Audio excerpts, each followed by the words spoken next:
One dark night off the coast of Java in 1942, two Allied ships were caught off guard and forced to face the invading Japanese battle fleet alone.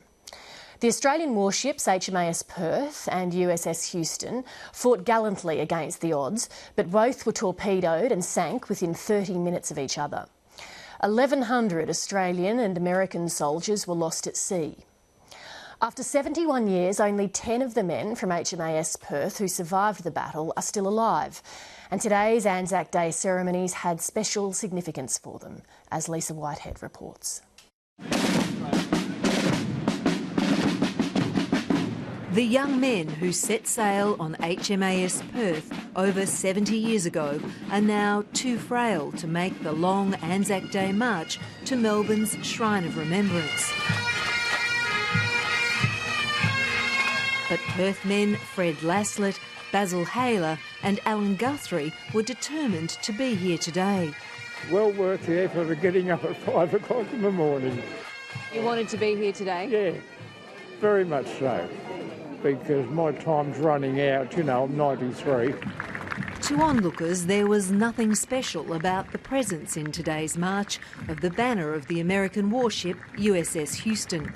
But to those who served on the Perth, it meant a great deal. It's great to have them over with us to join together.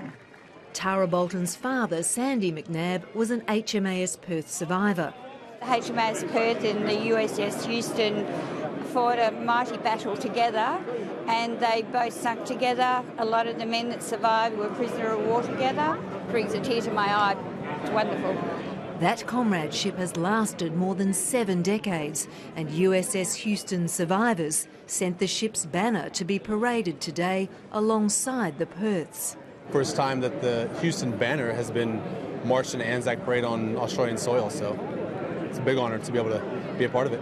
It's very humbling. It's very humbling. We're all brothers at arms, brothers and sisters at arms. So just to be here and represent my country, it's just a significant honour. In 1942, the two Allied ships, the Perth and the Houston, were attacked by a Japanese battle fleet in the Sunda Straits off the coast of the Dutch East Indies. They were hopelessly outnumbered and outmanoeuvred.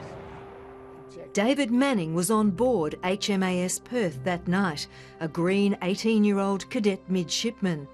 After only 7 weeks at sea with the ship, he'd seen his first action against the Japanese Navy the day before. That first action, which was called the Battle of the Java Sea, in 7 hours it became, from a fleet of 14 ships, became a fleet of 2 ships. Perth and Houston, they were the only 2 left as fighting ships. Those 2 ships came under attack again the following night. HMAS Perth went down first, then the Houston caught fire and sank.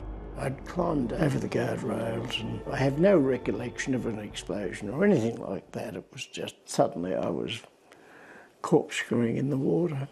I was a non-swimmer, but I found myself in very close proximity to a floating net, which was a life-saving device from the ship, and it was pretty well full of people, but I found a spot to hang on to. After 9 hours in the water, David Manning and the other survivors clambered into a lifeboat.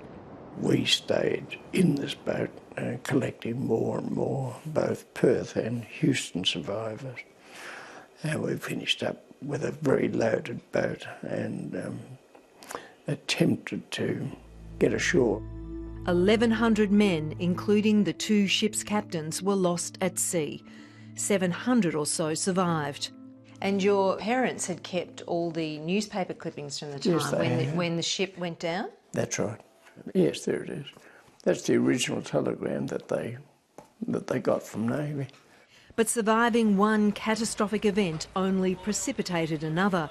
The Perth and Houston survivors were captured by the Japanese and sent to prison camps in Singapore and on the Thai-Burma Railway. David Manning never forgot Houston crewman Billy Stewart. Bill was very badly burned in the sinking of the ship. There was nothing we could do other than to talk to him. Many years later, when I went over to Houston, I walked into the Houston Memorial Room at the University of Houston, and a voice said, "Manning!" And it was Bill Stewart, and I got a kick out of that. 40-odd years later, he remembered the moments we spent together in the cell. The special bond between the two crews, formed in the harrowing days and weeks after the battle, has endured. USS Houston is the only foreign ship to have a tree planted in its honour at Melbourne's Shrine of Remembrance, an honour reciprocated in the United States. The plaque to Perth is probably the only foreign ship in Arlington National Cemetery. So I think those two little stories regarding trees epitomise the relationship between the two ships. In David Manning's hometown of Ballarat, where he marched today, is the memorial to Australia's prisoners of war. On it are the names of Manning's fellow Perth survivors who were also held captive in prisoner of war camps. Fred Laslett is one of them. He's now 94. From camps in Java and Japan, Laslett wrote weekly letters to his then fiancée on cigarette papers. He described in detail the events of the battle and the men's capture. Dear Nola, here is a letter as promised. The letters were never sent, but kept hidden from the Japanese guards.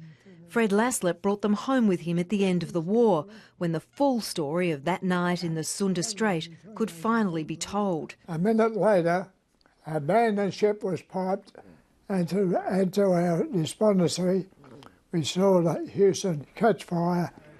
Patty Wright is the author of books on the men of HMAS Perth and the Thai-Burma Railway. She had the idea of bringing the Houston banner to Australia. The men are ageing, they're leaving us. We'll be making something special for them with this banner, with Houston. There's the boys. Come on, you coming in? Yeah. Come on.